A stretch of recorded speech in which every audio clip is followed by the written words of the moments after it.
Hello everyone, welcome to my channel और मैं हूं आपकी नीतू त्रिपाठी। तो नीतू त्रिपाठी व्लॉग्स में आपका फिर से स्वागत है। तो दोस्तों, घर के काम किस तरीके से आसानी से हम कर सकते हैं, वही छोटी मोटी टिप्स है वो मैं आपके साथ शेयर कर रही हूँ। परेशान क्यों रहती हैं महिलाएं? वैसे देखा जाए तो लिस्ट तो बहुत बड़ी है और परेशानियों की, पर पता है सबसे ऊपर नंबर किसका है? काम करने का। हाँ जी, घर का काम करने का। चाहे लेडीज़ वर्किंग हो या हाउसवाइफ हो, काम है ना, सुबह से लेकर रात तक सोने तक रेल जैसी चलती रहती है। और ये काम करना बहुत ही आसान हो जाएगा जब मैं आपको छोटी मोटी टिप्स बताऊंगी। तो फ्रेंड्स, यहाँ मैं 3 से 4 काम आपको बताऊंगी जिससे आपका काम जो है वो हल्का हो जाएगा और आपका जो घर है वो चमकने लग जाएगा। बस यही है कि आप अपना जो मॉर्निंग का काम है, छोटे मोटे काम है, वो कर लीजिए। और सबसे पहले आप उठकर जो जैसे बच्चों का घर है तो बच्चे छोटे मोटे मतलब सामान को इधर उधर रख देते हैं, तो उनको अपनी जगह पर प्रॉपर रखिए।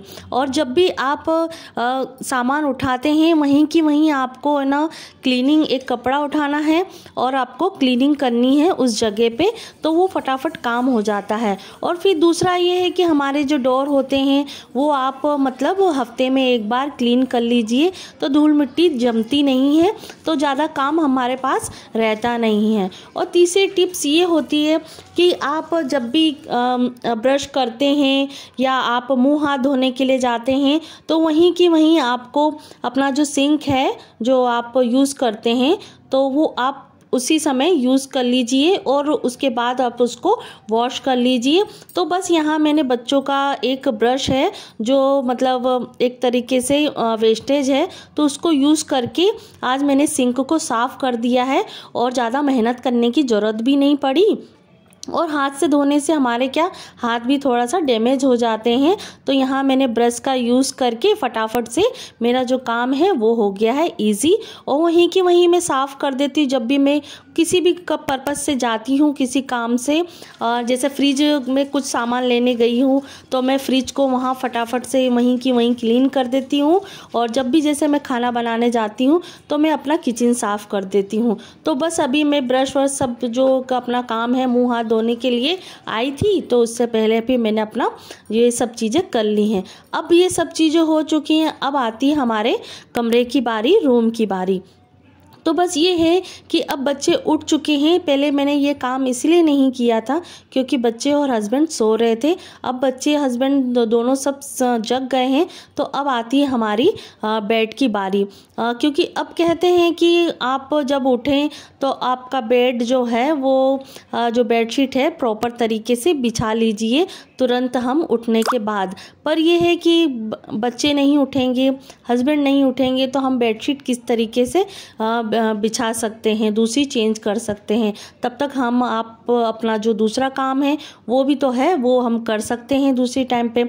जब बच्चे जग जाएं तो फिर उसके बाद हम अपना कर लेते हैं। तो आज सोचा कि चलो ये है कि हमारे जो कॉर्नर में साफ़ सफाई नहीं हो पाती है वो भी कर लेते हैं, क्योंकि आज मुझे थोड़ा सा एक्स्ट्रा काम करना था, तो वही मैंने सोचा कि चलो ठीक है यहाँ इसके कॉर्नर की भी सफाई कर लेते हैं। पर यह है कि हफ्ते में 15 दिन में थोड़ा बेड खसका के हो जाता है। और जो बड़ा वाला बैग है ये 2 जनों की मतलब मेहनत से नहीं निकलेगा, तो यहाँ छोटा वाला आज मैंने इसकी क्लीनिंग कर दी है। तो फ्रेंड्स, ये मैंने इधर साइड में इसको खसका के और थोड़ा सा गीला कपड़ा लेके इसको मैंने अच्छी तरीके से पोंछ दिया है। और जिससे क्या है हमारा जो कॉर्नर भी रहते हैं ना वो हमारे साफ़ हो जाते हैं। तो आपको हफ्ते में एक बार या 15 दिन में एक बार आपको बेड को साइड में करके या थोड़ा खसका के आपको क्लीनिंग करनी है, तो आपके महीने भर की फुर्सत हो जाती है कि ये जंग मतलब जो धूल मिट्टी होती है और भी एक्स्ट्रा रहता है सामान वो बच जाता है। और यह है कि बच्चे का घर है, बच्चों का घर है, तो सामान कभी पेंसिल कभी रबड़ कुछ ना कुछ गिरी पड़ी रहती है, तो वो भी बहुत सारे खजाने से मिल जाते हैं। तो फ्रेंड्स, मेरे जो कॉर्नर हैं वो साफ़ हो चुके हैं। उसके बाद आती है हमारी कंबल फ़ोल्ड करने की।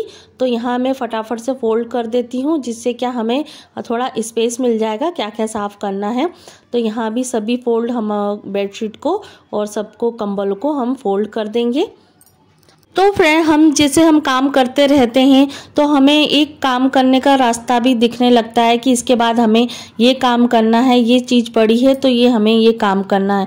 तो जो काम हमें जो सामान बिखरा हुआ दिखता है वो हमें समेटना है सबसे पहले। तो जिससे क्या हमारा जो बेड है और बेड के ऊपर बहुत सारी चीज़ें रखी हुई रहती हैं जब हम सो के उठते हैं। तो यहाँ मैं आज देख रही थी कि बेडशीट ठीक ठाक है कि नहीं है, तो मैंने सोचा कि चलो इसको मैं उल्टी करके रख देती हूँ, क्योंकि फिर अभी सैटरडे संडे भी आने वाला है तो उसके बाद मैं इसको चेंज कर लूँगी। क्योंकि एक दिन मेरा ये चेंज करने से 1 दिन 2 दिन पड़ जाता है। तो मैं आज एक दूसरी बेडशीट धोऊंगी, तब मैं इसको दोनों को एक साथ में धो दूंगी। तो मेरा आज 2 दिन इस चीज़ के बढ़ गए हैं कि बेडशीट मुझे नहीं धोना है। मेरा ये आज जो क्लीनिंग करने का काम है वो मेरा हो गया है आज स्टार्ट। और बेडशीट धोने का एक कंबल है, टॉवेल है, ये सभी चीज़ मैं दूसरे दिन धो लेती हूँ।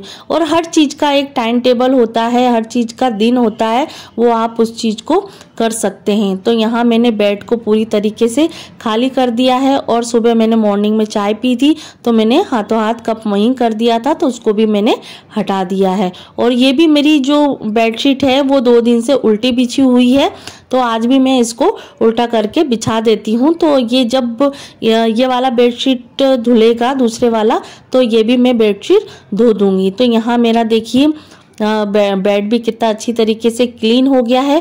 बस यही है, छोटी मोटी टिप्स से आपका जो डेकोरेशन है, क्लीनिंग है, वो आपकी सफल हो जाती है।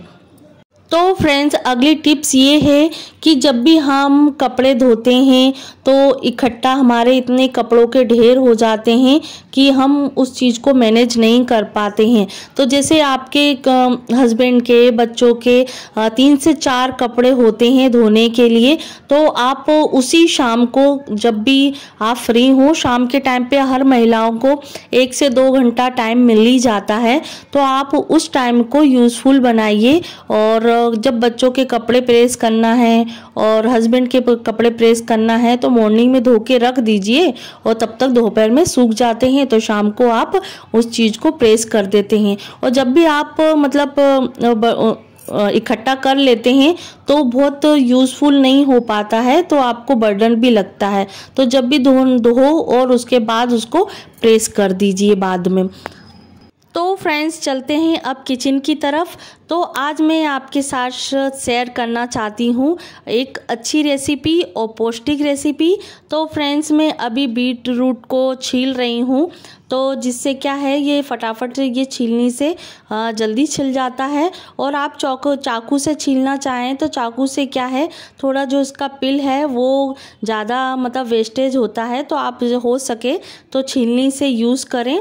और इसके जो कॉर्नर हैं और जो पूंछ बनी रहती है उसको आप काट दीजिए। और जब आप ये छिलका है, छिलके को फेंके ना, पर किसी न किसी तरीके से इसको यूज़फुल कर सकते हैं। तो यहाँ मैं इसको बीट रूट को अच्छे छोटे छोटे पीसेस में काट लेती हूँ, जिससे क्या चॉप करने में हमें आसानी हो। तो फ्रेंड, बीट रूट्स हमारे सेहत के लिए बहुत ज़्यादा फ़ायदेमंद होता है, और बच्चों के लिए क्या, हम सबके लिए ही फ़ायदेमंद होता है। उसमें बीट रूट में एंटीऑक्सीडेंट से भरा होता है। और कहा जाता है कि जैसे शरीर में हमारी सूजन जलन भी होती है, उसको हमारा जो कंट्रोल करता है, कि शरीर में हो भी जाता है ना, शरीर में कि सूजन आ रही है और हमें पता नहीं चलता है। अंदरूनी सूजन होती है जो हमें पता नहीं चलता, बाहर की सूजन तो हमें पता चल जाती है, पर अंदरूनी चीज़ें हमें नहीं पता चलती है।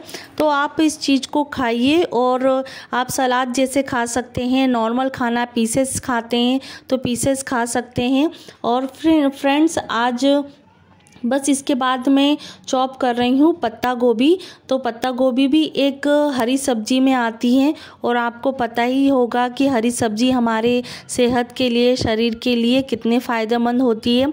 और आप इसको कच्चा भी खा सकते हैं और पका के खाना चाहें तो पका के खाना चाहिए, क्योंकि पहले ज़माने में और हमारे जो बुज़ुर्ग हैं वो कच्ची सब्जियां ही ज़्यादातर खाते थे, इसलिए तंदुरुस्त रहते थे। और बस इसके बाद मैंने प्याज को भी चॉप कर दिया है। और ये कहा जाता है कि अभी गर्मी का सीज़न आ रहा है और उसके बाद तो मई जून भी आएगा, तो लू से बचने के लिए प्याज भी खाना ज़रूरी है, टमाटर खाना ज़रूरी है। तो यहाँ मैंने टमाटर को भी काट लिया है, थोड़ी सी मिर्ची टेस्ट के लिए रखी है और धनिया भी बहुत ज़रूरी होता है डेकोरेशन के लिए, और हरी भी सब्जी है एक तरीके से।